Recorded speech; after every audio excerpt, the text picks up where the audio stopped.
சிவாய நம என்றிருப்பார்க்கு அபாயம் ஒரு காலும் இல்லை.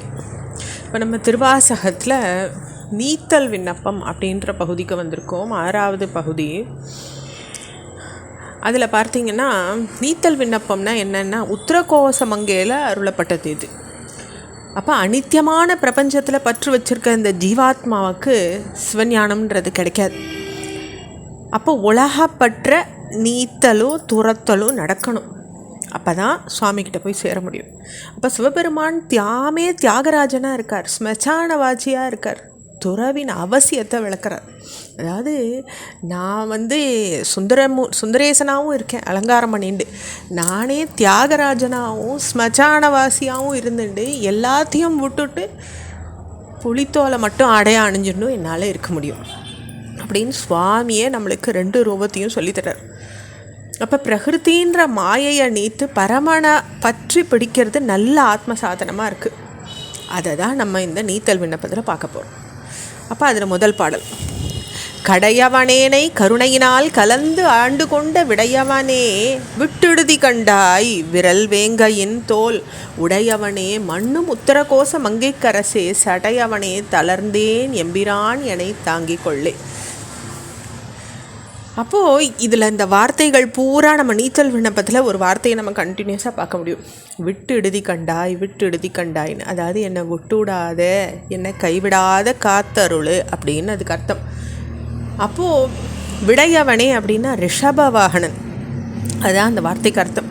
அப்போ புலித்தோல் அணிஞ்சவனே, ரிஷப வாகனனே, ஜடபாரமுடையவனே, கீழ்மேலே உழல்ற என்ன உன் கருணையினால் எல்லாத்தையும் விட்டுண்டு ஆண்டு கொண்டாய், மீண்டும் நான் இந்த பிரபஞ்ச வாழ்க்கையில் விழாதிருக்கும்படி என்னை தாங்கிக்கோப்பா, என்னை தாங்கிக் கொள்ளே அப்படின்னு முடிக்கிறார் பாடல். அடுத்த பாடல், கொள்ளேர் பிளவு அகலா தடம் கொங்கையர் கொவ்வை செவ்வாய் விள்ளேன் எனும் விடுதி கண்டாய் நின் விழு தொழும்பின் உள்ளேன் புறம் அல்லேன் உத்தரகோச மங்கைக்கரசே கள்ளேன் ஒழியவும் கண்டு கொண்டு ஆண்டது எக்காரணமே. அப்போ என்னை விட்டுட்டு இந்த காம நோயின்றது போக மாட்டேங்கிறது, அகலலை. உனக்கு உரியவனா என்னை நானே காமனிடத்தில் ஒப்படைச்சாதான், நானே என்னை தன்பயப்பட்டு காமன்கிட்ட ஒப்படைச்சுன்னு இருக்கேன். அப்போ கள்ளன் வேறு யாரும் இல்லை, யாரையும் நான் இதில் குற்றம் சொல்கிறதுக்கு இல்லை, நான் தான் கள்ளன். அது அறிஞ்சிருந்தும் ஆண்டவா நீ என்னை ஆட்கொண்டருள் இருக்க. அதுக்கு காரணம் என்னன்னு எனக்கு தெரியல. நானும் ஒரு வாரம் உன் சீரிய தொண்டில் ஈடுபட்டிருக்கேன், உன் அடியாருக்கு நான் வேற்றான் அல்லன். அதனால என்ன இந்த பிரபஞ்சத்தில் விட்டுவிட வேண்டாம் அப்படின்னு கேட்டுக்கிறேன். அடுத்த பாடல், காரூரு கண்ணியர் ஐம்புலன் ஆற்றங்கரை மரமாய் வேரூரு வேணை விடுதி கண்டாய் விளங்கும் திருவாரூர் உறைவாய் மண்ணும் உத்தரகோச மங்கைக்கரசே வாரூரு பூன்முளையால் பங்க என்னை வளர்ப்பவனே. அப்போ உத்தரகோச மங்கைக்கரசே நீதான் ராஜா.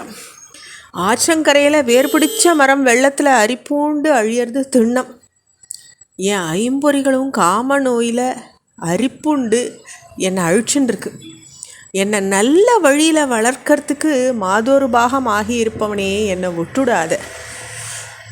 வார் ஒரு பூன்முளையால் பங்க, அதாவது தன்னுடைய பாதியை உமையாளுக்கு கொடுத்தவனே என்னை விட்டுடாத அப்படின்னு கேட்டுக்கிறார்.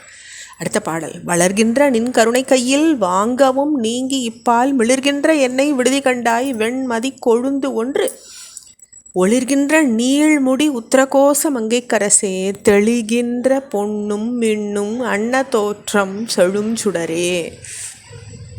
அப்போது பெருகிண்டே வர உன்னுடைய கருணை எப்பயுமே அது சுரந்துட்டு தான் இருக்குது ஈசா. அதுக்கு ஒரு இது இல்லை, அதை பயன்படுத்த ஜீவாத்மா தான் முன்னு வர்றதில்லை.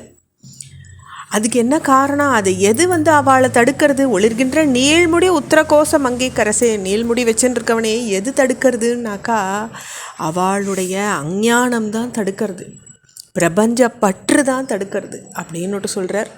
இதோட நம்ம 4 பாடல்கள் நீத்தல் விண்ணப்பத்தில் பூர்த்தி பண்ணிக்கிறோம். ஓம் நம சிவாய்.